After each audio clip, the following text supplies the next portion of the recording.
We just flew through the universe. We are here with you live. Now, this is the first Michael Maher Live that's ever been done in person. And we're here at the living room. It's a beautiful space. It's called The Lodge. And I am here with Tyler Watson, who is in charge of enterprise and emerging categories at Kinders. And we're going to talk about whatever the hell we want to talk about. But welcome to the show, man. I appreciate you being here. Damn right, man. Glad to be here. I'm going to have to get used to this. Yeah, the purple microphone right up there. Yeah. Mic. But I'm good, man. Glad to be here with you to talk about just bullshit and see what we can come up with. Is your chair comfortable? My chair, dude. You look good. Chair's comfortable. I've got the cow skin. I think it might be faux, but yeah, I mean it looks great. How's the couch for you? It's good, man. If you need to pick up like a clarinet, there might be a clarinet or something over there that you want to play. If you know how to play, you might singer. Okay. Yeah. We might bust a song. Okay. We can always do that. Now, you live in Louisville. I do. Not Louisville. Just correct. In case people are wondering. Yeah. That's how I know that you either are close or adjacent to Louisville or not. Actually, but people who live in Louisville sometimes say Louisville too. They do. It's strange. That's imports. Yeah, imports. Yeah, that's right. Expats and whatnot that come from all over. From Ohio or something like that. Metropolis of Louisville. Yeah. So Ty lives in Louisville. I live in Cincinnati, Ohio. We're about an hour. Yeah, hour and a half. Yeah, it was a swift drive, man. It was cool. You invited me onto the show, and I'm like, well, I really need to make it up to Kroger. They've got this new Deli of the Future that they debuted in Edgewood, Kentucky, a beautiful marketplace store. So, I'm like, oh, well, this will be perfect. I'll just stop in. I'll grab a sandwich. Anyway, so it's funny, dude. I get into the store parking lot, and it's full. I'm like, what the heck is going on? And so I walk in, and there's suits everywhere, bro. Like, everybody from executive office, from corporate office is there. So, like, every, category manager, VP that's ghosted me on LinkedIn. Yeah, they're at this event. They're at this They event. were there. So it was great, dude. So walked in, got the deli sandwich. Check out my page. I did kind of an unbiased review of the sandwich there as well today. Did an impromptu little review video. They have like a sandwich of the day. That's like their thing that they do. No, but that's a great idea. I think that's ding, there's number one idea of the day. We're gonna come up with a whole vision board. We're gonna have so many ideas by the end of the day, and we will pitch this to Kroger. Oh, 100%. But yeah, so I'm walking through, and it was so funny, man. The sandwich was solid, but it was so funny because I walked by a guy. I'll leave him unnamed, and I'll leave his category department unnamed. Okay. That's kind of you. But like he sees me, right? Like from kind of like across the way. So he locked eyes with you. He knew. Okay. Absolutely, knew exactly who I was. And so then he like looks away real quick, and then he's talking to this other guy that's with him. And I walk up, man. I'm like, hey, man, I'm the guy who's been bugging you on LinkedIn, man. Like, what's it going to take for you to... Yeah. Like, how'd you find me? Yeah. And it was so That's funny. He's like, I was crazy. just telling him you're the guy on LinkedIn that's stalking me. And so it was funny, man. And I think, like... But honestly, just think about that right there. Like, you've been persistent. My guess is not annoying, but also to him, maybe he's kind of just like, this cannot be the most important thing for me in the world. But you've been consistent and been yourself. And then you see this guy in person. Yeah. And if anything, he's joking with you. Like, you're the guy that's been bugging me. Like, that pays off. I think so. I'd like to think so. Okay. I think, at the end of the day, man, like we're here to provide a solution for people who want to really elevate that flavor game for their consumer. And I know that's Kroger, and I know the time will come for that. But yeah, no, it was just funny, man. And I think to your point, that divine intervention point of like, hey, you've been unsuccessful here, but then like you just show up randomly to grab a sandwich and do a little recon work in the field, and all of a sudden like every decision maker you've been talking to the last 12 months around Kroger is here under one roof. So it was really cool, man. Shout out to all my Kroger friends over there, and thanks for having me. And damn impressive store for sure. I don't think people think about Cincinnati as a mecca of places. Oh. But, I mean, I think probably most people are thinking New York, Chicago, Miami, LA, which totally makes sense. But Cincinnati has a long history of a lot of things. One is like sausage meat factories, capita, and this stat is like maybe a decade old. There was like 70 to 90 breweries in the Cincinnati-Dayton area. Dayton's a little bit northeast of us, about 40, 45 minutes. My wife may be out in her territory, so she may even be there right now. And I'm in Cincinnati, but it's a huge, huge beer community. Like I said, old Germantown. And so there's a lot of cool stuff that's come from here. Even companies that are now getting, taken into different states, different cities from Cincinnati. Rheingeist, right? Rheingeist is here. Mad Tree is here. But I mean, there's a lot of local smaller breweries. There's a place that was called Listerman, and they did just crazy cool. Oh yeah, I remember Listerman. Man. Yeah, and so they're still up Dana. Yeah, but what's that? You said I went to a couple of their launches. Okay, they would, launch a beer and stuff. They have a beer called Nutcase that is a chocolate. I don't really drink beer, but anymore. But they have a peanut butter porter called Nutcase. Okay. And it's like 10%, and it tastes like chocolate peanut butter. I mean, it's hard to. 10% is dangerous. I know it's hard to get around, and it's in a 12. It might be 8, but it's in a 12-ounce bottle. But then they sold to someone, I don't remember whom, but one of the guys who was there, he was there when they were doing a lot of their New England style IPAs, like 99 Problems. Those in there, yeah. Funky Monkey or Brass Monkey. Brass Monkey was the one, yeah. Yeah, that was the very first one that they released in that hip hop series. And he now started a brewery called Wandering Monster that's over on the east side of Cincinnati. That's what I'm saying. There's all this crazy good food, beer, cocktail culture that's here. But we've got big companies like GE and P&G and Kroger and other Gray Group and all these big agencies that started here that have been here for a really long time. And then one of the things that would connect us would be the Bourbon Trail.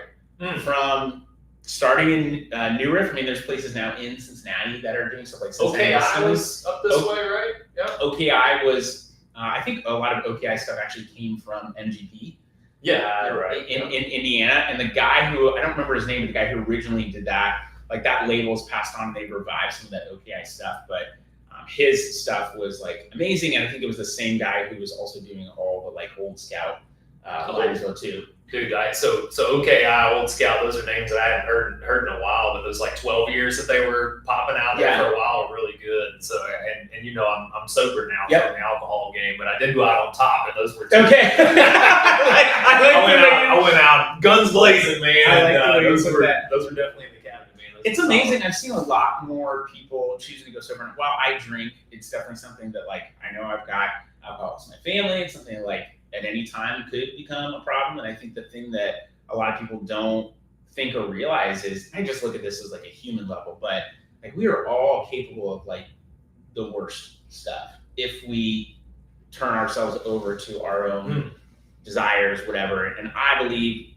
we're called to say, all right, God, whatever you want me to do, that's what I should be doing. And so when we submit to ourselves, the heart is wicked above all else. So we want to not get into that stuff, but it's been cool seeing the stuff that's come from people wanting to not drink alcohol. And I've been impressed with some of the stuff that's out there. I love a good Negroni. And I just had a phony Negroni for the first time, a month or two ago. Yeah. It was really good. And I've had some NA stuff and I'm this tastes like shit. This is not good. But there's some great stuff out there. The Funny Negroni by a brand called St. Agrestis. They're one of the people that I've been trying to track down on LinkedIn because they're not being sold on Amazon yet. So if you're watching the St. Agrestis, Cartology wants to help you to grow. But they've got an Amaro Falso, Amaro Negroni. They've got a white Negroni. They've got espresso Negroni. They've got all these great things. But I was just so impressed with the flavor because the hardest part in those drinks, I feel is you don't have the alcohol flavor. And so when someone's trying a spiritless 74 or whatever, people will rate it a 3 out of 5 because they're expecting to be bourbon. Sure. And guys, it's not bourbon. There's no alcohol. And that is the alcohol and the mash bill and the aging process of that is what is going to make it that. So I've just been super impressed with some of the stuff that I've seen.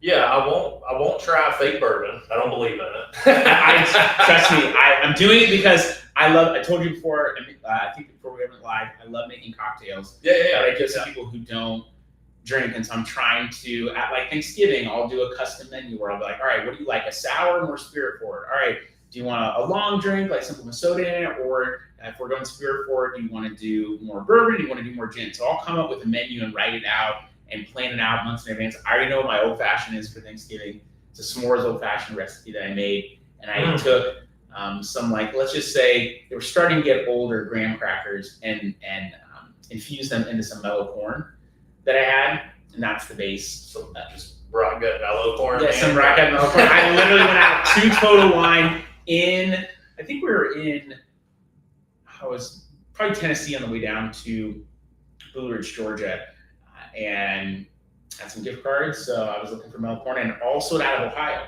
because they were discontinuing that size. I think like sometimes the state will, because Ohio runs all the liquor in the state. The state of Ohio runs all the liquor. Okay, so the ABC type program. Yeah, so they call it OHLQ. But honestly, their site is great. They do keep prices low. I'm not a big fan of the state controlling stuff. But like, if you want to keep the liquor prices down, like I'm not. Like EDLP for the, you know what EDLP is? What is that? You're an Amazon guy. It's everyday low price. Oh So yeah. Basically like that. Like you Yeah. can't sell above retail. Whereas like if you go into Kentucky and you go to like a Justin's Suburban, great store. But they can sell stuff for like $2 extra cost. Yeah. Which is crazy. But you'll get stuff there you won't find anywhere else. That is very true. It's otherwise you're gonna wait in line in Ohio. Yeah. Outside of Jungle Gyms, looking like a tool, for 2 hours, trying to get a bottle of Blanton's or something like that. Going back to what you said about, choosing sobriety, there's a lot of people doing it right now. And I think ultimately for me, like everybody's got their own story for it, right? Sure. Like mine's, some of it's extreme. I'll spare you the depth of it all. But I mean, really for me, I think the choice, well, I'll say what I thought was going to happen was my life was going to change and everything was going to be better, right? And, I will say that happened, but it didn't happen in the version I expected it to. And for me, it was like, taking away a fog, and people say this all the time, and it truly is real, but like 60 days in, and I made a post about this the other day where it's like, oh, people do 30 days, 40 days, sure, whatever. They kind of do their, sober October, January, all that. And, for me, like I can, like the 30 days, it was great and I felt good about it, but I didn't start to notice like real changes of like that mental clarity that I kind of like preach on until like 45, 60 days, 90 days. And I think that's where I started to really realize that like alcohol wasn't the problem. It just compounded a lot of those things. And the lifestyle I was choosing to live, the choices I was making. And I think ultimately, man, like the opinions that I had. And so like, that's when I started to like really look for new perspectives from people, places, experiences that I was having. And for me, man, that became, the more I fed in perspective, like new perspectives, the softer my opinion became. And I think that was like so profound for me to start. And I like went to Colombia last year, and toured there and got to experience the Latino culture in a way I never had. I stayed with a family who didn't speak English for 2 weeks. Oh, wow. And so I hope you speak Spanish. No. Okay. That would have been really interesting. So yeah, there was a lot of body language. I don't speak any Spanglish. Spanglish is one of our brands, by the way. Shout out Spanglish Asadero. Okay. That's right. That's right. But no, man, and then just got back from Italy, which was amazing trip, and another, one of those culture rich experiences where, when you come back from places like that, like one, things are so different here. But two, like the people are just so different. And, I'll reserve my opinion on what I thought about the Italians, but it's just, they would not reserve what they thought about. I know. This Kentucky boy's not going to go that. Yeah.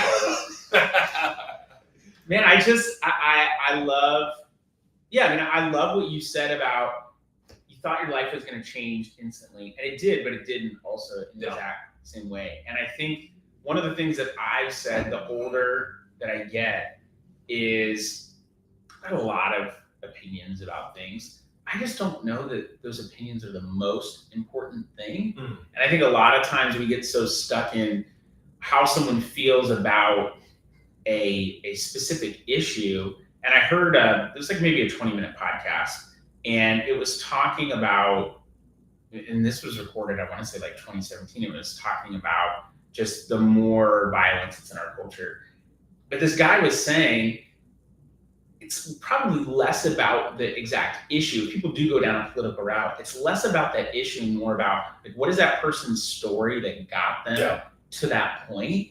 And I've heard lots of people say like, oh, I changed my, like I was staunch this way, and I just kind of changed my mind how I even feel about this group of people who voted for this person or who believes this thing, because I started to realize they've had things in their life that have caused them to feel a certain way about something, and that's formed their opinion. If you can get to know more of the person behind it, it's never about the issues, in my opinion. I think the issues are important and people should be involved where they feel like they need to be involved. But like, what are we all here doing? Like connecting with each other. Like it's the human to human interaction, I think, makes so much more of a difference. And whether I agree with someone or not, if I'm willing to just like hear someone be like, oh, okay, like, yeah, I guess I never thought about it like that. Imagine how much more willing that person might be able to, one, hear your opinion, but also, like you said, your opinion might soften. Like, I guess I never thought about it like that. Like maybe I just never thought that because I never experienced whatever that thing is that the other person experienced. And it just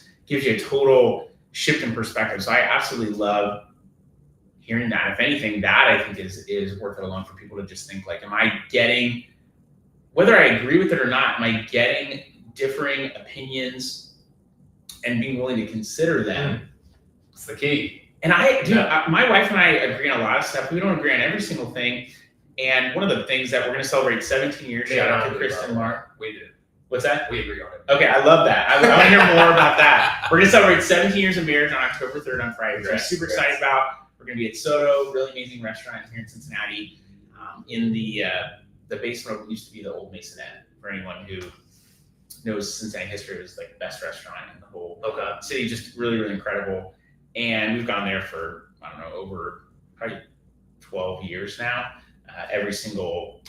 Oh, this is tradition. Yeah, it's a tradition. Very cool. Really nice, great, amazing Italian food. And they've got this short rib Cartology that is the most tender short rib we've ever had, put into a small little ravioli Cartology. And they have this butter sauce. It's literally just like butter and, I mean, they're doing other stuff, but like butter, salt is basically the sauce. I am not afraid, and I will on Friday, probably around 7 o'clock, when I'm finishing the Cartology, I will pick that plate up and lick it because I can't get all of it with the spoon, and I'm not letting it go to waste because it's like it. We want a LinkedIn post. Okay, I can get a picture of that. Everybody wants to see that.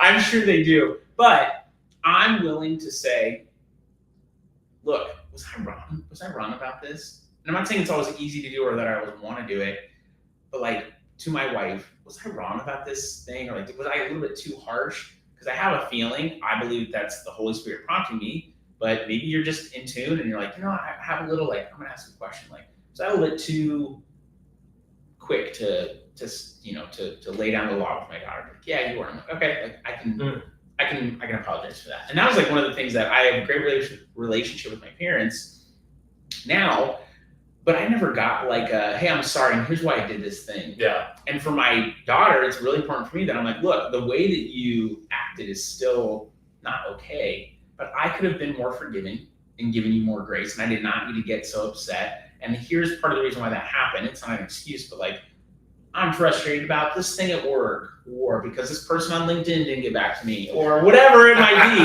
And it's not an excuse to do it, but I allowed that to come out. I'm sorry, and that's not who I want to be.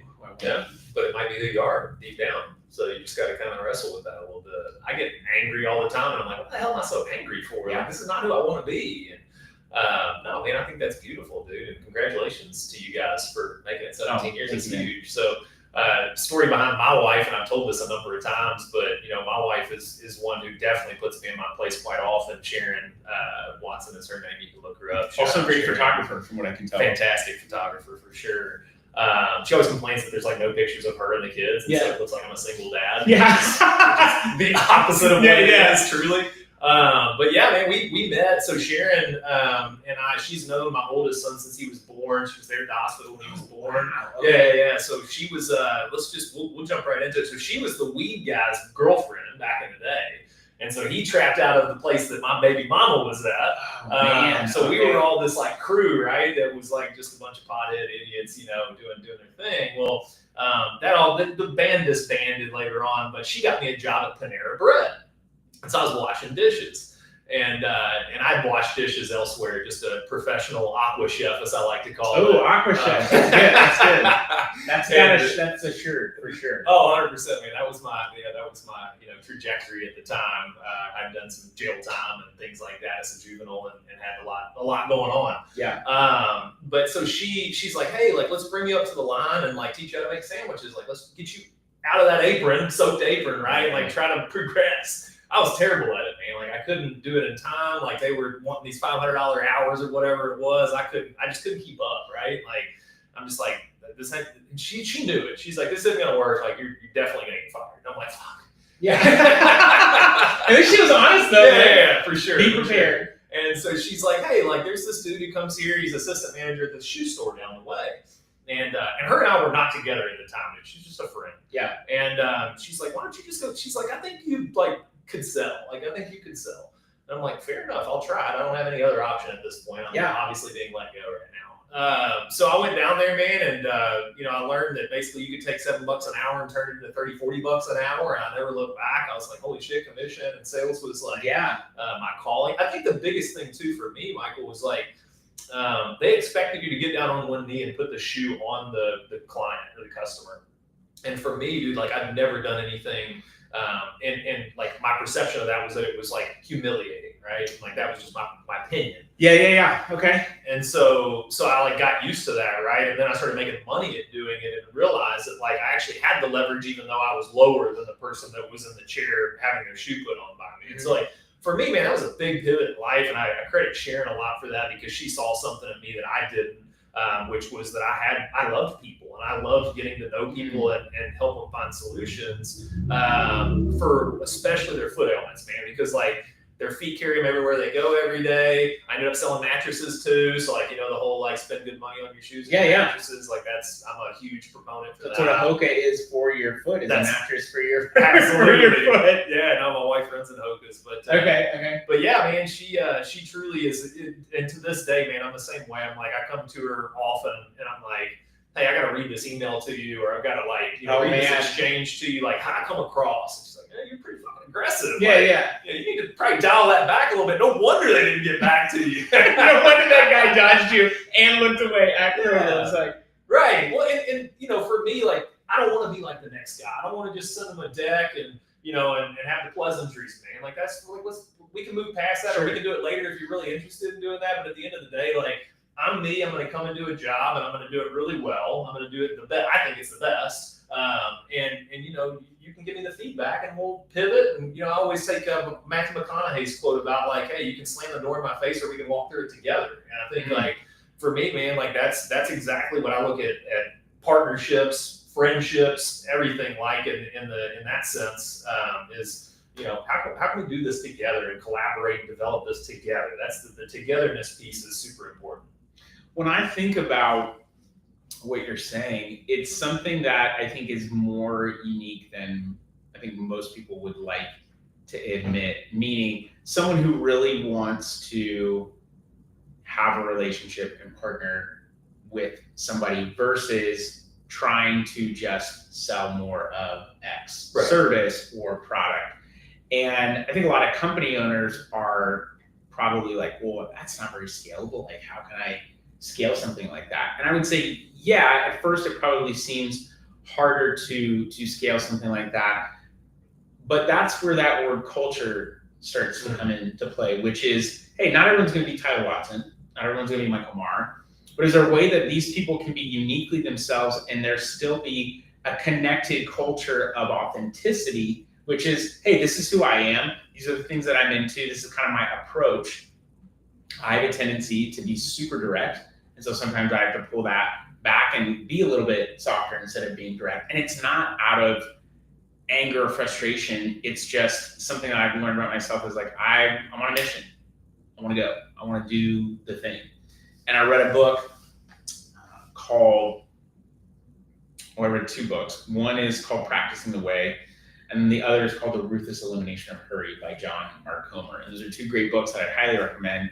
And John Mark Comer in Ruthless Elimination of Hurry talks about how sometimes it can be hard to be interruptible.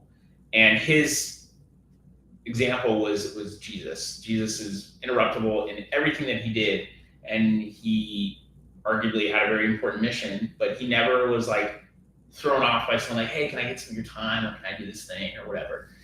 And that can often be my problem is I'm like, man, I don't have time for this thing because I'm on a mission. I got to do this thing. And God is very intentionally like pressing in my life, like, oh, no, this is a distraction. This is an interruption that I have for you that you need to be prepared for. And that's part of where my impatience or frustration comes from, is being in a need to like get from point A to point B. And if point B is not really the end result, if it really truly is the journey, why am I in such a hurry to get from A to B? Why am I not okay with just taking a little bit of time to get there? Like point B eventually is death.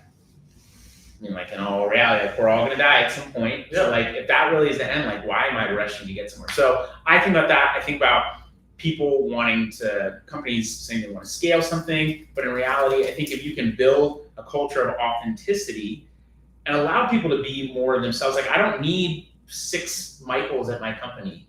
I need an Elena and I need a Rafa.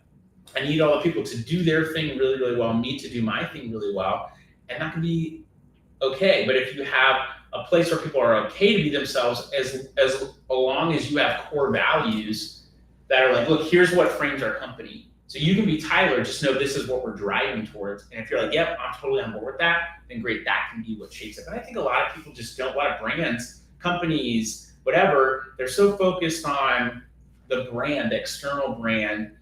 There's also a lot of talk about like culture. We have good culture, and like we've got a ping pong table and all this stuff. I'm like, that's not what culture is. Culture is like, what do you care about? And is everyone driving towards that same thing? Oh man, that's a super rich subject, man. So I have my own story with culture I'd love to share. Please. With Danos, when I first broke into the CPG space, right, it was like I went from selling that stuff behind a flea market booth, 8-9 years ago or whatever it was. And there was, some back and forth too between other jobs, but then came back and really helped them build to a big retail distribution. And the culture there was just being established on like who we were, and really who we were was a guy that was on, blew up on TikTok during COVID.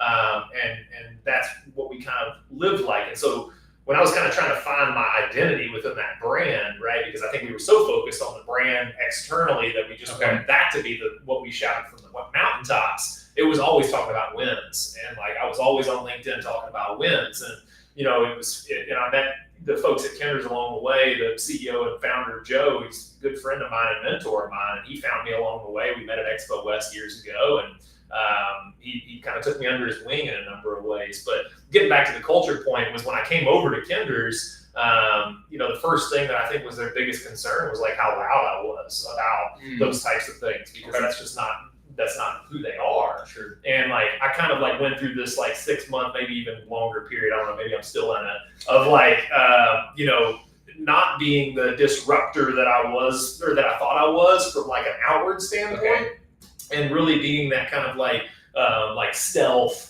like ninja-like from the win standpoint, not really celebrating those, but the gratitude, the humility, those are the mission statements, that we kind of talk about at Kinder's a lot about, just being humble. And I think like I've really found that, or started to find that. And at the same time, I was going through a journey as I've sobered up. I had a coach, Tammy is her name, and I'd worked with her for almost 18 months. And it was also that EQ was part of what we were working on. And I thought I was emotionally intelligent, but I realized that I lacked a lot of empathy, and I lacked a lot of self-control. And so like those two things together really made me almost venomous in a meeting room, and in meetings and with other people I work with. Work up to a certain point. Yeah. I mean, I think it pushed things forward a number of times, but not in a way that people really rallied behind. Okay. And so, as I look back and learn and, and kind of put my, I was talking to Lady Maggie yesterday, put my 10,000 hours in to really be a master of this craft, because this is what I want to do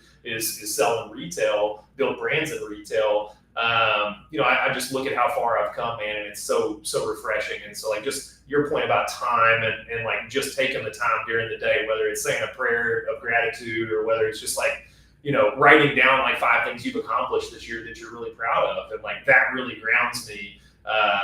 So that was just kind of what popped into my head. Also really like what you brought God, you've woven God and kind of like your religious stance into our conversation a few times. And I really appreciate that, because I think it's a really hard topic to talk about in business and in professional life. And, for me, definitely wouldn't be here without, what he's done for me and the opportunities he's given me. But I find that when I find myself talking about it, it feels like I'm pushing something on somebody that they may not want. So I'm curious to hear if you've had an interaction where they didn't want to hear it and how that went. I have. It's been less in business and more in the personal side. Okay, fair enough. Let's hear it. The worst. But here's what I will say. Not everyone's going to gel with what you say. And I think it depends upon the person. Like, where are they at in their lives? Someone could be pushing something on me. That's fine. Like, okay, like, yeah, hey, that's not my thing. I'm not going to be offended by you trying to push something on me because I know that that's not what I'm into, or I don't have a desire, towards that specific thing because of being grounded in who God has called me to be. Which, at its core essence, regardless of what you believe, like, people don't believe in God, that's fine. I'm not here to like make you believe in this thing. But there are a lot of great biblical principles out there that are applied. A lot of great organizations, like the reason we have schools, hospitals, great Christian organizations. That's why those were started. There's also a lot of bad people who have done terrible things in the name of Christianity. And that's like what I often hear in my head is people who look down at Christianity because of something that bad people have done. And that to me is always a challenge. But at the end of the day, I don't really know any other way to say this. Like, people fuck stuff up. It's people. Yeah. It's not God. God's not the one who's screwing stuff up. It's people that go and mess those things up. So of course they're going to misrepresent stuff. But that to me is why it's so important to know, what does God actually say? Like, am I reading the Bible? Am I talking with him? All this is like, we could go really, really deep into that. But like, do you actually know what God's character is? And at the end of the day, some of the things that I think are really valuable to take away are like, when I show up somewhere, my like striving to get from point A to point B is very often about wanting to show that I'm worth something, that I can like, look at what I can do. And God's like, look, Michael, you come to the table, like, you're already enough. Like, you don't have to prove anything to be loved. That doesn't mean you're perfect. You still need to grow in maturity, emotional, spiritual, etc. But like, you're already enough, and you don't have to strive to be anything more in order to be loved and to be accepted. You still have a mission, you have a purpose, you have stuff that you want to achieve and do. So like, it has to come from that place. But most people that I talk about, and maybe I'm just fortunate, but like, your response tends to be the response I get. And I've had really good friends of mine who talked with my 12-year-old daughter the past year, just like, if you were to get married again or whatever, like, who would you like invite, to be a groomsman or whatever? And I was like naming off these guys, and like, some of them are guys that like, I just was public about my faith, my belief on LinkedIn, and they reached out to me and were like, hey man, I love that you're about that. Like, we're in the same industry. We hang out now. Yeah. We talk regularly. We do events and things together. Just because I was willing to share that and risk that. Like, that's such a small risk, especially when there are people who, for their faith, are being killed and persecuted in other areas. So it's like a very small risk. When I hear about those people, I'm like, you need to be more bold. You need to be more bold to be vocal about that kind of stuff. And if someone doesn't like what I'm saying, like, hey man, like, I'm not here to push something specific on you. I love sharing what I've learned and what I've found because it's been so influential to me and so beneficial. And I think it's, again, back to that conversation about like, not about the issue, but like, why does someone feel that way? Why does someone not like the thing that I'm saying? Because in his essence, like, God loves you and wants to know you, and we want to be known by him. But they probably had a bad experience with someone along the way. Am I willing to wait that out with that person and that relationship to go beyond just what they're hearing from me because it reminds them of that jerk that was that way for them? I think there's another way to see it too. Like, I think a lot of people have thought about it and been let down, right? And sure. I think that maybe that's the bad experience. It's like, they're still thinking about it. The story of Job that we talked about before we started here, and like, dude just kept getting the shit thrown at him. I mean, literally, at him, So I think there's that, man. But I think for me, I don't look at it as religion as much as I do spirituality. And I think like, that's the important thing I always try to stress to people. Like, if I am going to talk about it, is like, hey, like, I'm not religious. It's very clear if you get to know me that I'm not like, made in the image, kind of, maybe for sure made in the image. But yeah, I mean, it's like, there are things that have happened for me where I know I shouldn't be alive, or I know I shouldn't have made it this far, where like there's no other possible answer for me. And one guy kind of really summed it up for me one time. So I was, I'll make this a long story because I think it's fair to give it a long story. I don't know if I've told this story. So I was nominated for 40 under 40 and won in Louisville, which is a huge honor. Great. I mean, like, that's my city. I'm from there. It's where I've done jail time. It's where I've, been on house arrest a lot. It's where people know me to be the bad kid that I kicked out of every high school. Oh, man. And like, I did it, right? Like, I really felt good about that. Well, I didn't know who nominated me. And so I'm asking around the office, no, it wasn't us. Like, we didn't do it. It was my wife, man. So my wife had nominated me, right? Wow. That was super cool of her to do that. But anyway, the process was that you had to do some volunteer hours for Habitat for Humanity.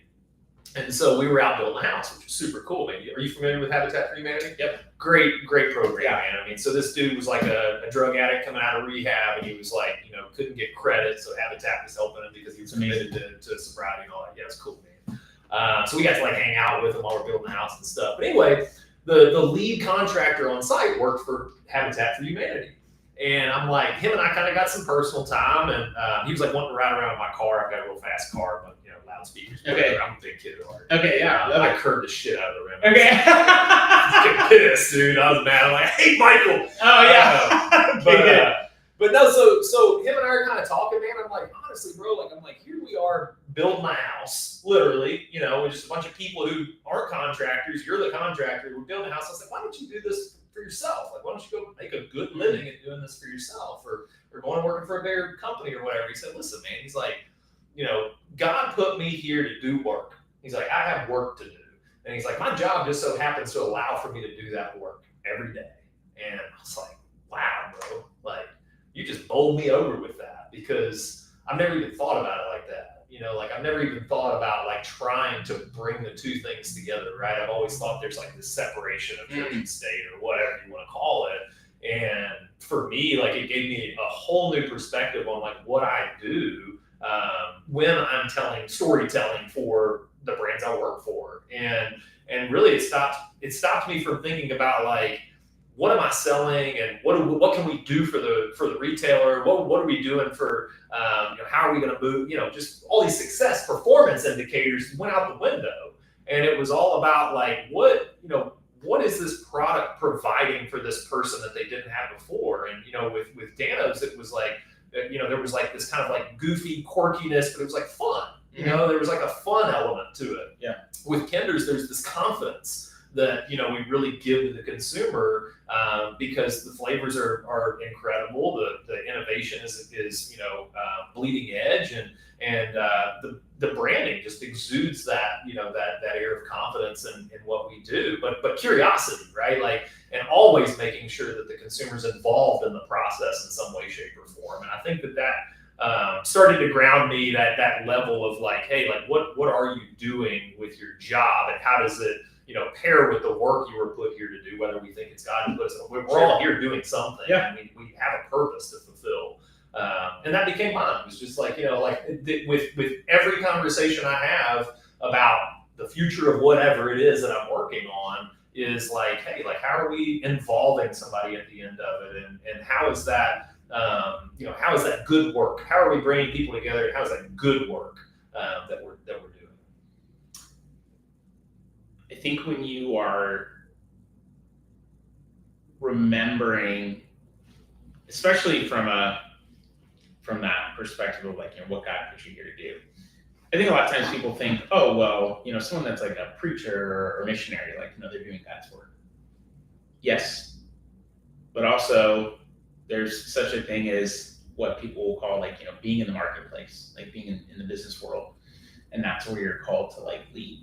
And there's so many people who, at a very practical level, like we were talking about, experiences with people before, and there's a lot of brands that have had bad experiences with an agency, specifically someone that helps them on Amazon. I call that agency burn. It sounds like a venereal disease. It is curable. It is curable. But maybe part of my job, my responsibility is just to provide an opportunity for that experience to be redeemed for them. And you could look at it in a religious, spiritual way. You don't have to, but maybe they just need some redemption in that experience of like, you know what, hey, maybe I can trust the right people even if I've had a bad experience with another agency. And that to me feels very much a part of the work that we're doing. But our jobs, I believe my calling is to know God and be known by God, whatever that looks like. If my agency were to go under tomorrow, would I be disappointed? Yes. Would I be frustrated? Yes. Do I also believe that there would be something that God would have for me to do that maybe is still about knowing him and being known by him? Absolutely. Like, what am I, just, you're talking about Joe before, like, kids died in an accident, farmland taken away, health taken away. Everyone's telling him to like give it up, trades up, man. Like, why do you still believe in this guy? And he says, though he slay me, yet will I trust in him. If it's about the things that you have, even like I'm super blessed to have an incredible wife, great daughter, I have a great home, I have groceries in my fridge and in the cupboard, like I've got provision. But even if those things go away, like where's my hope and faith? If it's in those things, as soon as those go, if it's in my next drink, if it's in that next money, if it's in my next conquest with someone sexually, like if that's where my hope and faith is in, those things will always miss and I will always be disappointed. But I like to think about having joy over happiness. Like we were talking about before, like, today's a good day. There's gonna be good days, there's gonna be bad days. From an emotional standpoint. But like if I'm alive and I'm breathing, like that's a reason I think to have joy just at a core level, regardless of whatever you believe. Like I'm here, I'm alive, I'm not dead. I still have an opportunity to do something and to be impactful. That's a huge win. And that's something that you can be grateful for, I think, with a level of humility. But I think it takes being able to step back and say, like, what am I doing, but like, why am I here? If I'm breathing, then I must have a reason that I'm here. Am I grateful for that? And that's a great way to start, I think, any day. Yeah, I would add a caveat of like the serving piece, right? Because I think like that's where we come in and we can bring real impact. Is like having a conversation like this. If somebody's listening today and they got something out of it, even though we're probably going on, right? Like I think that's super important. For me, I don't lead with it because it doesn't make me comfortable to do that right now. Maybe in the future it will. Yeah. But I use it as a filter, right? Like I use that spirituality as a filter of like, look, we were at church this past Sunday. It's been a long time since I went. But the message was basically like, it was a filter of like, what does your belief in Jesus change about the way you're going to interact with this person today? And I was like, wow, that's really, something to think about because like, I probably wouldn't get angry or I wouldn't get anxious or nervous or whatever it is if I just thought about that first. Like, and it's not even WWJD, right? It's not what he would do. It's just what does your belief lead you to do? Guiding you to do. So I love that. I'm gonna take that. Please, Kyle Idleman. It's not me. It's Kyle Idleman over at Southeast Christian. Okay. Another way that I heard that said was if you were sitting at a table. This is like why, from a historical perspective. You look at people make mistakes, like we're humans, the world's broken, we're always gonna mess stuff up.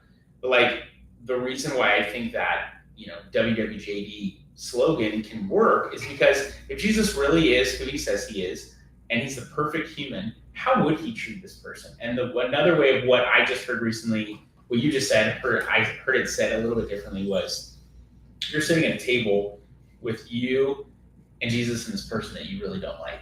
What would he say to them? How would he interact with them?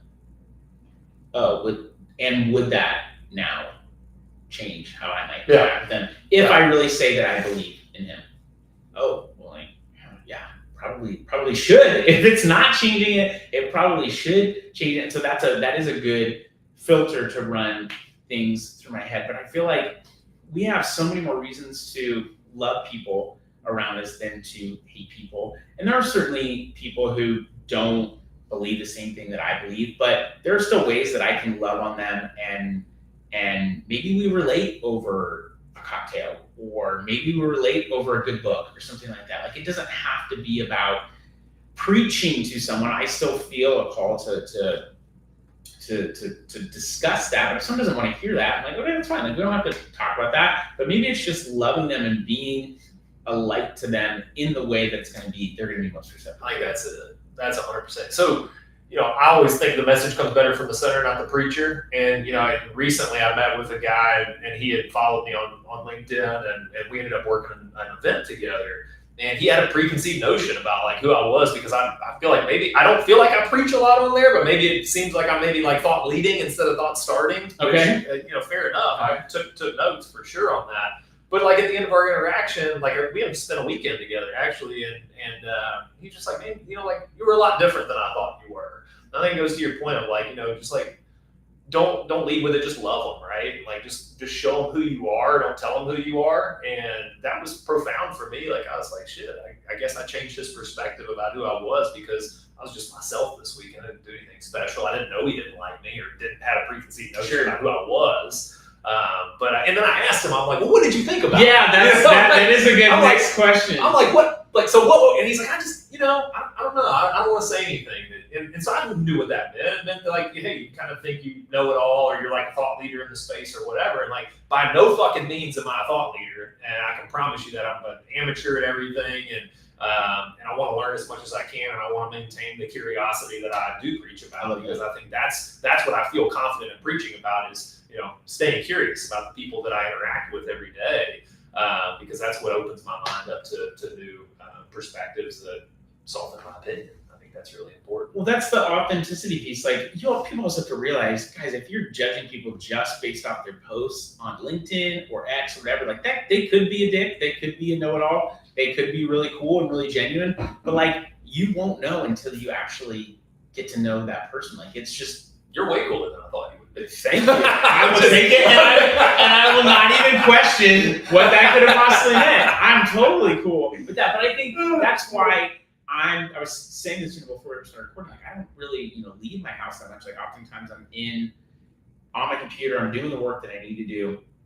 But having these in-person interactions with people are good for me too, because it gets me out of my own head, gets me an opportunity to listen and hear what you're saying. Like, I remember hearing something about that last week, the quote you brought up.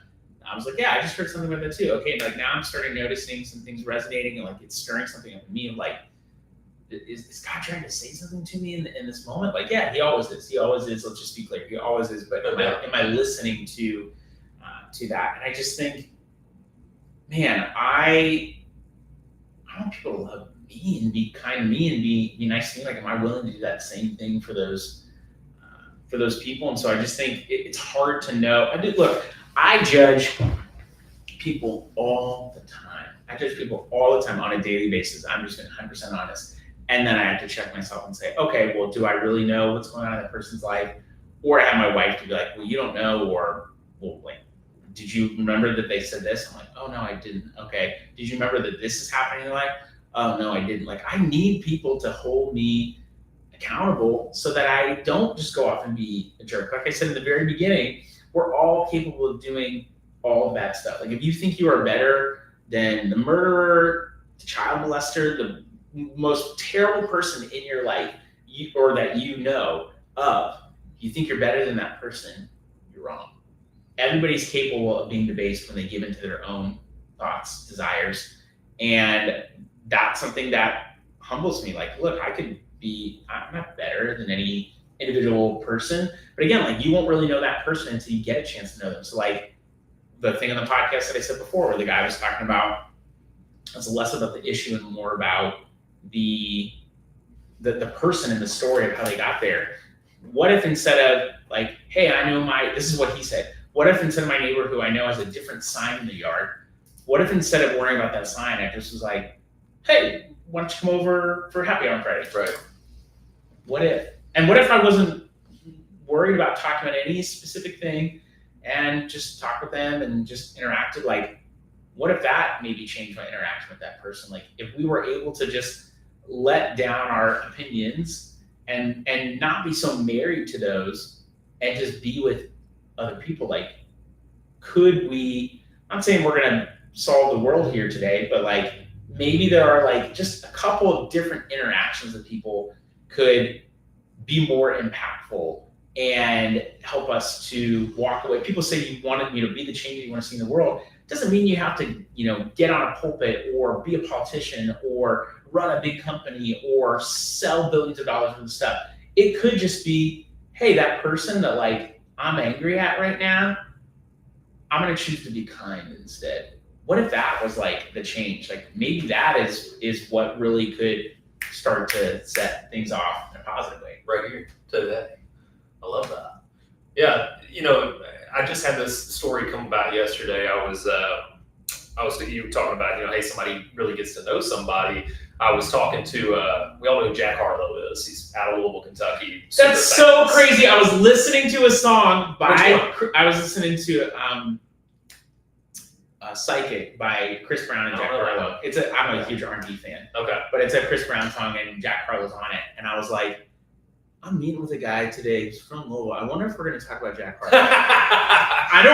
We're not going to talk about Jack Harlow. I'm not even a big fan of him, but that just came on and I was like, weird. Okay. Anyway. So he's extremely talented kid. But so his mom is a super, high-powered business leader, female business leader in Louisville. Okay. Great lady. I'd love to think that she's on here right now, Maggie. If you are, hello. Maggie. Yeah. And so Maggie, she was part of my journey, man, in a really unique way, in a way that she got to know me. So I was there was a point in time years ago, over a decade ago, I was like super insecure about where I was as a salesperson. Like, just shit wasn't landing the way it was. I've been fired from a job I love, selling shoes, managing stores, moving states, all this and that. Dude, I just couldn't get my footing under me, man. And I was like selling medical assisting classes for these for-profit medical assisting campus school system, whatever. They're good people, man, and it was serving a great purpose for the people who were going there and things. But like, what the hell I have an 8th grade education. What the hell am I doing signing up people for school? And I was like, I had a real like moral compass problem. I was feeling super insecure about like my ability as a salesperson. And so I just started applying and firing off, resumes to different stuff that like is like outside of sales. Like I'm just gonna try something different. And man, I had a lot of bad interviews, dude, because like people saw me as who I was, which was a salesperson interviewing for something that wasn't a sales position, and they were just kind of like harsh on it. They didn't get to know me or why I was good at whatever. So anyway, I come across Maggie Harlow, man, and she was running. She owns a Signorama business in Louisville, and I was interviewing for a project management position, and she's like, listen, she's like, I've gotten to know you. I don't remember exactly how the conversation went. She's like, I got to know you. And like, I'm reading this personality test. She made me take like a DISC assessment. Oh, okay. Yeah. And she's like, you're just not a project manager. Like, that's not what you're going to be good at. So she's like, I like you, but I don't think you're going to be a good project manager. I'm just being real with you. She's like, you're a salesperson. And like, for me in that moment, man, like she understood who I was. And like, what she didn't know, and I shared this with her yesterday in a private message, was at the time, dude, like my dad had just attempted suicide, failed at it, but like I found him, I witnessed the whole thing, side by side with him in the process, happened again 2 years later. Long story short, man, she met me where I was at, and like I needed that at that moment. I needed to hear from her that like I was on the right path. And not only did she tell me that what I should have been doing, she offered me a job selling for another business that she was in partnership with. Okay. Totally fucked them over on that, by the way. I took the job and then like dumped them like a week before they were gonna start me, maybe even sooner, a couple days. It was bad, dude. I apologize for that too. Sorry, Maggie. Again, I really mean that. But it led me down a path, right? And I think like that was, her purpose in that moment was to help me reinvigorate the belief that I had that I was going to be a lifetime career salesman. And her, meeting me where I was at in such a vulnerable state. Not only was I insecure about that, but like I was super insecure about life at home and everything else that was going on with it, dude. And she just like had this like innate ability to connect with me and help me realize that like I was going to screw that up if I kept looking for something that I wasn't, like looking to be somebody I wasn't. She gave you permission to just be tired. She sure as hell did, dude. She's an amazing woman. And she obviously has produced amazing children, because not only Jack, but she's got another son who's a producer now and for Jack, with Jack, and they've had a very successful Signorama business for years in Louisville. So Just a great lady, and I'm honored to know her, but very honored to have her been a part of my journey on the way of my career. My guess is if you went and I think there's a reason why we don't get to see this, but like if you really are being authentic and you're trying to be kind, like Maggie was, was to you, kind, not as in overly affectionate kind, but kind as in real, honest. Yep. Sometimes the kindest thing that someone could say to me is, you need to take a 5-minute break. Like you're overheated and like it's too much. Like you need to stop. That could be the most kind thing someone says when you're like, man, you are way out of line. Like, whoa, I needed that check. Because accountability is not rude. If it's done well, it really is kindness. Clarity is kindness, whatever you want to say. But if you're committed to being in the moment with people and being kind, and I think this is true in sales. You've been real with that, with that guy at Kroger and on LinkedIn, sure. And it's not like he ran away from you. Like he joked when you came up to him. So like obviously there was something there. He knows who you are. He knows you've been persistent. I think people appreciate persistence, even if it's relevant persistence. Let me say that.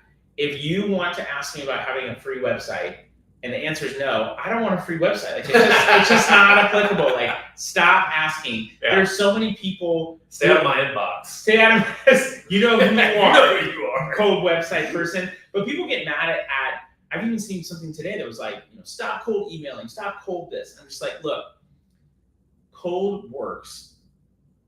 One, if you're just gonna blast a bunch of people, you're playing a numbers game. Okay, like it can still work, but it's gonna be a really low percentage of the time.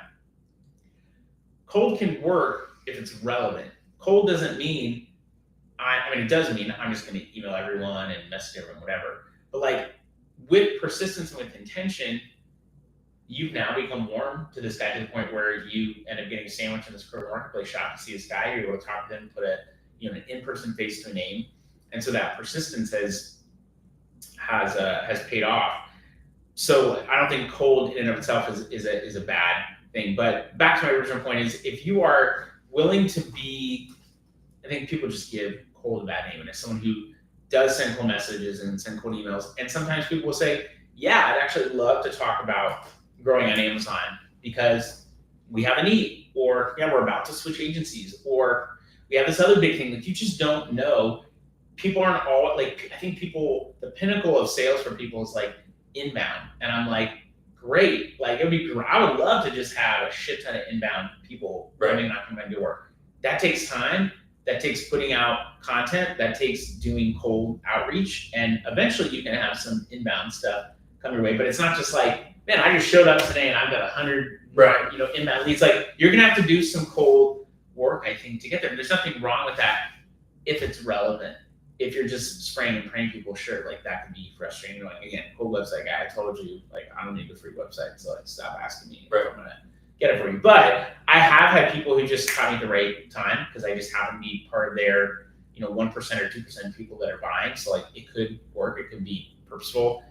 Anyway, if you're willing to just be kind to people and you don't see the outflow of the number of people that you like impact. And I think there's a reason why, because I think if you saw the number of people that you positively impacted in total before you were dead, I think you'd probably get a really big head. I really believe that. Yeah, or try too hard, right? Like I think there'd be this element of like an obligation. Yeah, but if you're just willing to be real and kind and provide clarity to people, and maybe sometimes it stings a little bit, but you're willing to be kind to them, you have no idea like how impactful that thing could be to that person. And don't do it because you want the credit, but do it because you've also had other people give you that level of clarity to you, more willing to be honest or take a risk. Like I had a guy who wanted to be on the Laundry Game, the podcast that I run. We're about to wrap season 3 here in the next month or so. He's a really nice guy, and I enjoyed what he had to say. In our 15-minute talk before I was going to invite him to come on the show, he said, like 100 times. I kid you not. Like it was a lot of us. And I'm not saying I have the biggest, greatest, best podcast in the world, but the quality of it is important to me. And I said, look, man, I'm going to be honest. Like, I want to give you some feedback. I don't know that it's going to be the easiest thing here. He's like, it's cool. And I said, I like your technology. I think you're a nice dude. I've heard you say maybe 70, 80 times in the past like 10 minutes. How do you take that? And it's a lot. Oh, you'll find out. It was better. It was better than I thought. I said, and it was a lot, and like the quality of the sound is important to me. So if people hear over a lot, like we don't edit, so it's going to be totally unedited. They're going to hear that. It's not going to be a good listening experience. And he's like, okay, caught himself. And I knew in that moment that hopefully he has not come back on record already. I said, if you're willing to like think about that and work on it. I love that. I know that was not easy to hear. Maybe next 30, 60 days come back. Like, I'd love to have you on. He's like, okay, cool. You know, I do appreciate that you said that, whether you did or not. I knew that it had impact just based on him catching himself. Like, hear that? No one had ever, I don't think, said that to him. And so he's saying a bunch of times, and no one's told him that. And I said, look. Oh, they're talking about it. They're talking about it. They're not telling you. I'm like, that's like if someone has a booger and you're just not telling them. Oh, dude, that's the worst. But on my monitor, on my desk, it says, stop saying because I needed help with that too. And so I told him that. I said, I have a post note up here that says, stop saying I still say it sometimes, but it's a great reminder to me. Yeah. And it helps me remember to not say But that level of like, that to me, I felt like was the kindest thing I could do. Instead of just saying, it would have been easier to be like, I just don't think it's fit. But that was not the truth. Nah, he's going to remember that in an important conversation. He's going to look a whole lot better because you helped him out there. We spoke about persistence, and I wrote something down because you have an impressive LinkedIn following. I'm assuming that took a long time to curate. It didn't just happen overnight. You know, it did not happen overnight. Yeah, I don't know that impressive is the right word, but I would take that. It is. It's bigger than mine, so it's impressive. Okay, since we're measuring. But no, I was reading up that you went through a quiet period, and I'm just curious because like I've not done that since I started kind of storytelling on LinkedIn and really spending the time I believe that it's taken to kind of people call it building a personal brand. I don't like that. I know that that's kind of what it is, sure. But I'd like to believe that it complements everything that I do, not just my professional life. But it's the only social media I have, so I'm holding on to it, and so I overshare on it. Yeah. But man, the persistence has been for me. I mean, I started 2.5, 3 years ago telling my story on there. It's like right around the time I started being really quiet, which is really fun. Okay, interesting. Maybe I got all your organic love that you were getting. I hope you did. I love hearing what you have to share. Honestly, everything from personal to professional, like those, you talked about things being separated. Those two things do not have to be different. And I think if anything, they should be intertwined, because if you want to show up the same way you do at home, which hopefully is good, I want you to show up that same way at work and give me everything you got. But I also want you to go back home and give your family everything that you give your job to. Yeah, I say 100% a lot. That's probably one where you're going to be like, hey, Tyler, you're this podcast. No, 100% is great. It's 100% is a real word and phrase, not Oh, man. But, I'm a firm believer that you got to leave a little bit left because you got to have something to give at home. But, sure. But yeah, man, that persistence that it took building that network it's not like they just came because I told my story. Like I curated the network in order to be people that I wanted to hear that story because they were decision makers inside of retailers, much like I'm sure yours are decision makers at, whatever companies you're prospecting and so on and so forth. And so, I haven't taken a break from it per se, and a break meaning like any prolonged period, right? 3 months or whatever plus, because I think it's important, man. And I have shit to say. But I want to know, like, how do you look at re-engaging an audience of over 20,000, people who were looking at Michael Maher. You're close. I can tell. I believe in you. I would have got it. I believe you were going to get it. Thank you for helping.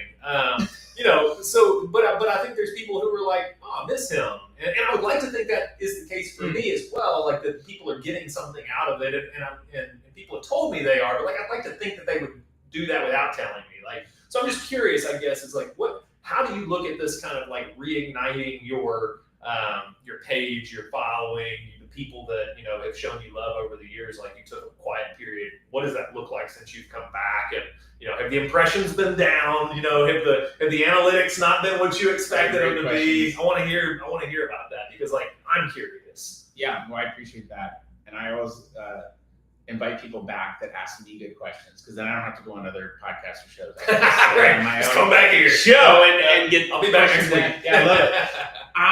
when I first got started, I mean, I just sucked in general. Like you go back and look at videos from 7, 8 years ago, and I was more overweight, and it was quieter, and I didn't know how to talk, and they just were weird. But I had someone that was like, you just gotta keep going, just keep going. So I kept doing it, started to build up connections, met friends, met prospects, made sales, felt like I was saying something that was important. Lost 50 pounds. Lost 50 pounds. Yeah, it was huge. 215 to 160. So that's it's 55. And just, I've always been kind of a flexor too, but I was quiet only because I just had work to do in my business. Like it wasn't even intentional. If I could go back and say, I'm going to intentionally take this time off versus not, I would still be posting. Like I wouldn't have stopped. I didn't feel like I had the capacity to say stuff, but there was a journey in there of reforming like how I want to say things, and am I ready to say something? Do I have the right opinion or take on this? I told you I have a tendency to be super direct. Am I being direct about the right stuff? Am I being approachable about other things? And it turns out that some of that stuff, even after being quiet for a couple of years, prospects that I engage are like, oh yeah, like I've seen your content, like what you're talking about, blah blah blah blah. I'm like, oh wow, like that, that's super kind. I appreciate that. So I think it gave me a little bit of humility, but also like your question of like how do you re-engage? Like, yes, the impressions are down. Like, they're not exactly what I want them to be right now. The metrics are not, just on and popping. But just like when I first started, I'm just talking about what I think is relevant and important. And it's less planned out. It really is. All right, I know I need to put some content, like, let's be honest. I know I need to put some content out there so people can see me, so that if I do reach out sales-wise, like, oh, I've seen or heard something, I know you talk about Amazon, like I know it's kind of your thing. I need to update my profile. I want to, because I want it to be a little bit more relevant and up to date. It's, a couple of years old, just from a storytelling perspective and content perspective and the things that I'm working on. And I have other stories that I want to tell that are, I think, good, big stories, but part of it has been, I got some great clients that we work with. We've done great work. Like, how do I do that in a way that I still feel like is humble and authentic and isn't just, I just feel like sometimes we get in this, dick measuring contest of like, look at how much I've done, look at how many sales, look at all that. And like, that stuff is important. Don't get me wrong. Like, one of the things I believe that makes my agency unique is getting results. And that's what we tell people. Like, we know how to get results. We're also going to provide you an unmatched level of service and give you we're going to take extreme ownership of everything you do. And if we mess something up, we're going to fix it, we're going to make it right. And when we do it well, we're also going to hold you accountable and say, hey, we asked you for this thing 2 weeks ago, and we followed up with you every single day. Like, why aren't we getting this thing? Like, we're going to miss this deadline, et cetera, et cetera. Like, we want to truly partner with you. And so that accountability piece is important. But really, it just looked like, all right, I need to get back on this. Like, I need to share something. I need to do something, put out something. Oh, okay, a couple hundred impressions, great, that sucks. All right, next post, what am I gonna do?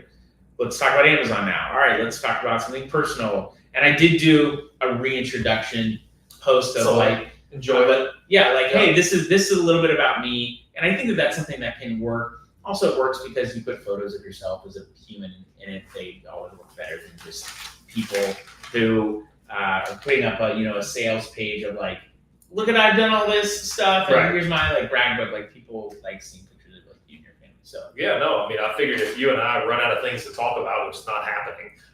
Never. But yeah, you're a Disney fan, musician, bourbon tequila fan, 12-year-old daughter, wife of 16. You have all sorts of. I love the reintroduction post. I think it's great because I think it worked. See, it worked. It did. One impression right here. One definitely. Two, because I had to go back and make sure. 2 impressions. There you go. I didn't know how good of a conversationalist should be. So.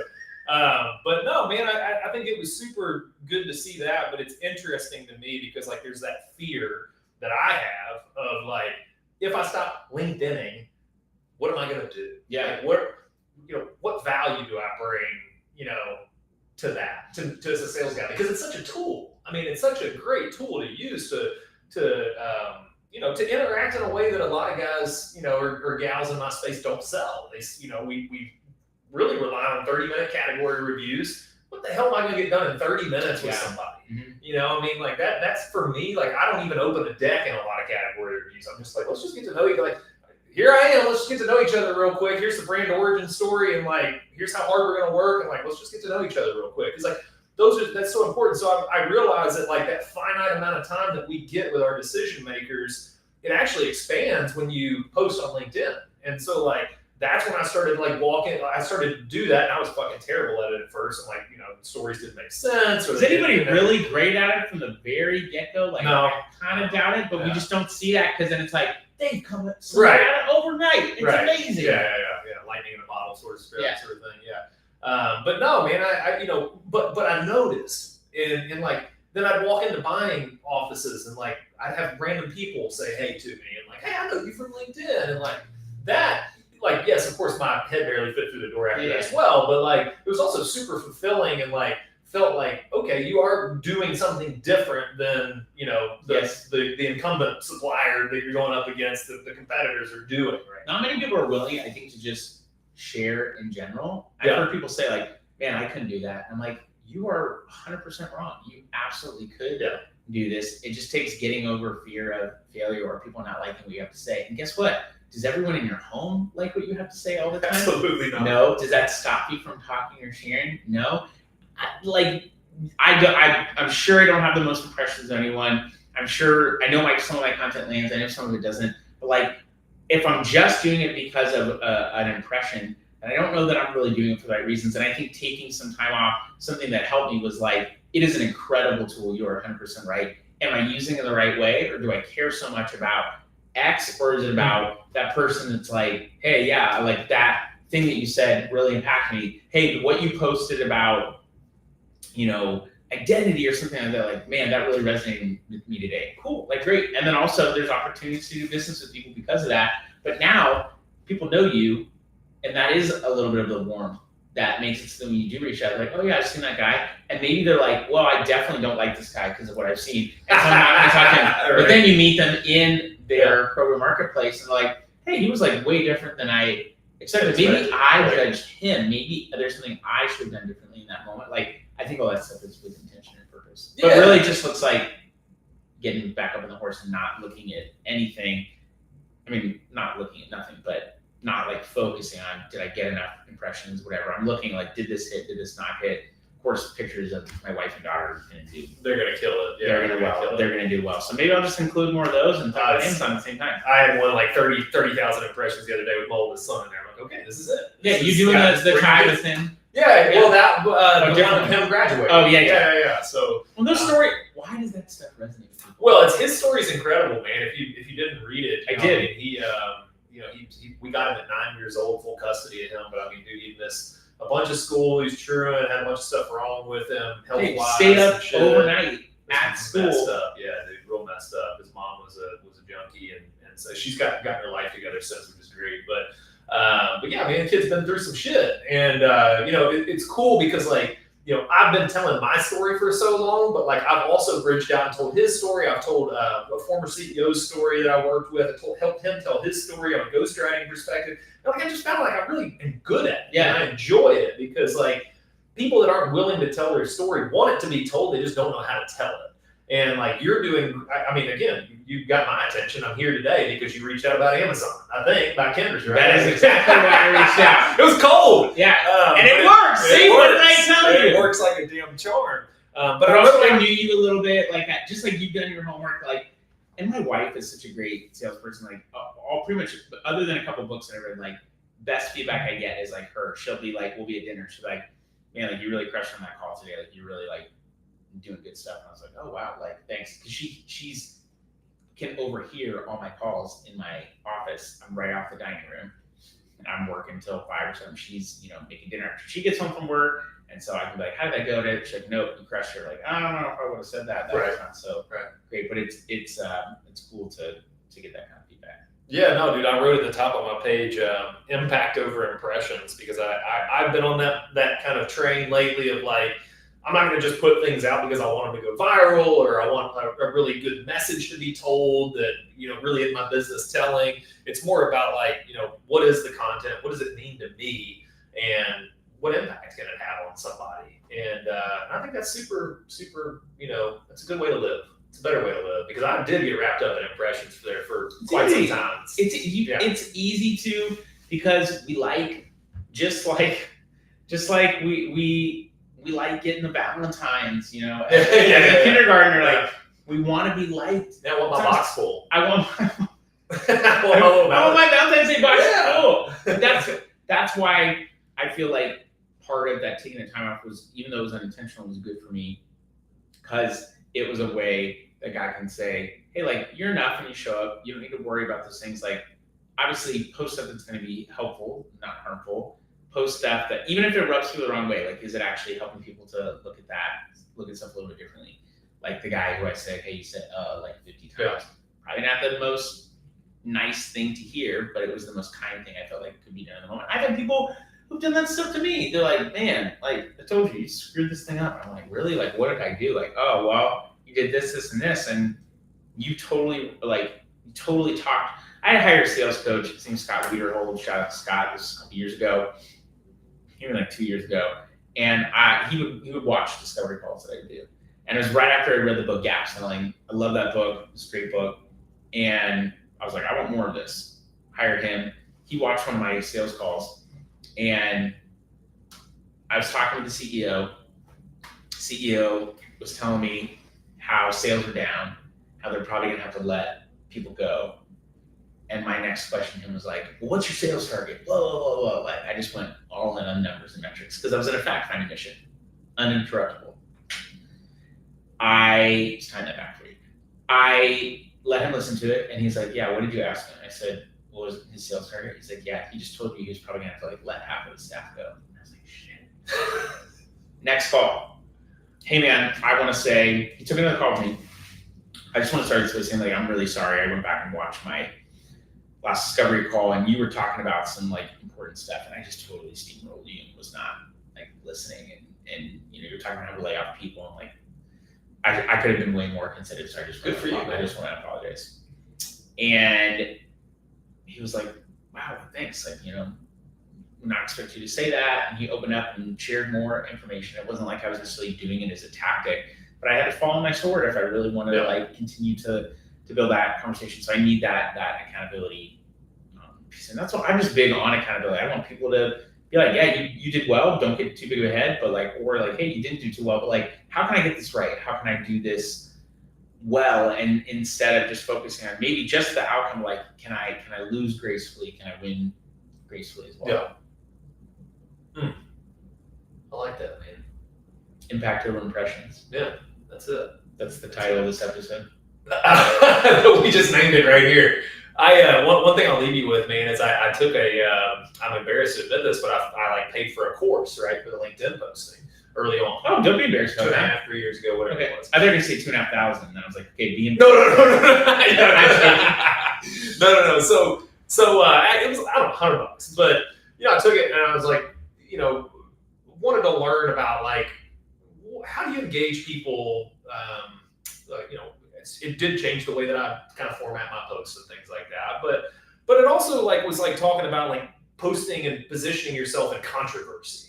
And like I tried that for some time, and like it got traction. It did, sure, but like not the kind of traction I wanted, right? Like not sales traction. It was more of like banter traction. And like for me, I look at life like that, and like it's a balance of like, you know, you can be a little bit of controversial, you can be a little bit of this, like meet in the middle so that people know that you're not so heavily opinionated, kind of going back to our perspective versus opinions, or perspective feedings opinions, of like, man, just feed, you know, open your mind and your heart enough to allow perspectives to be fed in, because your opinion should not be deeply rooted. I posted something last week on this saying something about, you know, if your opinion is strong, your curiosity is weak, or something like that. And that's, you know, to me, like that is a guiding, it's a North Star, right? Like I can be opinionated about whatever, what you're wearing, you know, your bracelets. I'm sure your kids made them for you. Mine are too. I want to talk about that. Yes, one of them said daddy. That was definitely my daughter that made that. I hope so. But yeah, man, I think ultimately it just goes back to just the harmony and balance. My wife and I were talking about that the other day. It's like, you know, there's just it's not one way or another. It's finding the balance in life, and you know, I think we found a good balance today. Just shooting the shit. It's been fun. We did find a good balance. Here's one thing I will say. You can have the last word. I just want to say something about the balance piece. I believe life is very much about seasons. Like there's a time to mourn, there's a time to be excited, to be joyful. And so I think there are going to be more time, like seasons of intensity versus seasons of just staleness, dryness, or, like, man, I've got so many wins and I don't feel like I have anything. So I think I'm not always a big fan of the word balance, although I do think we have to, those seasons of intensity will have to be fostered on the shoulders with less intensity. Like you can't just go. You eventually will burn out. I would say there are I agree with what you say about like, don't hold too closely to your opinions. There are some things, a couple things that I like feel very strongly about, that I'm very confident in, that I'm like not budging on. Like what? My belief in that. Okay. That's one thing that I'm very confident in. It doesn't mean I know every single thing, but like that's not something I'm willing to not have a strong viewpoint on. It doesn't mean that like if someone's like, oh, I don't want to hear about that, like, okay, cool. Like it doesn't mean that I need to go in on you, but like I'm rooted in that. That's not something that's going to change. But I pretty much want to be loosely rooted to any other opinion that I have, because I just don't think it matters. I really don't think it matters. If my opinions matter that much, I'd be making a lot more money for just talking about my opinions. But I don't really think the people who get paid to share their opinions believe their opinions matter that much. They just have to be paid to get to share those opinions. So like there are a couple things that I'm super grounded in, and in the rest, I need to learn to let all that stuff go, because I don't think it really matters so much. If there's a chance to get paid for opinions, I will become opinionated. No. I like that. just for the record. I've just officially become sponsored, so I'm opinionated about this. No, man, I like to always leave things with a thought. Green Lights was a book that I always reference because I think, like, everybody loves Matthew McConaughey. He's an underdog, man. Like, he's got a really cool story. If you've not read it, that's the story of his life. It's how he kind of came up, and all the things that he holds true to, come out in that book, and you'll realize how great of a man he truly is. But I was coming to this podcast. I was maybe writing over this podcast just a few nights ago. I'm like, what am I going to talk about? Like, what's going to guide what's going to be our guiding, kind of like topic and things like that.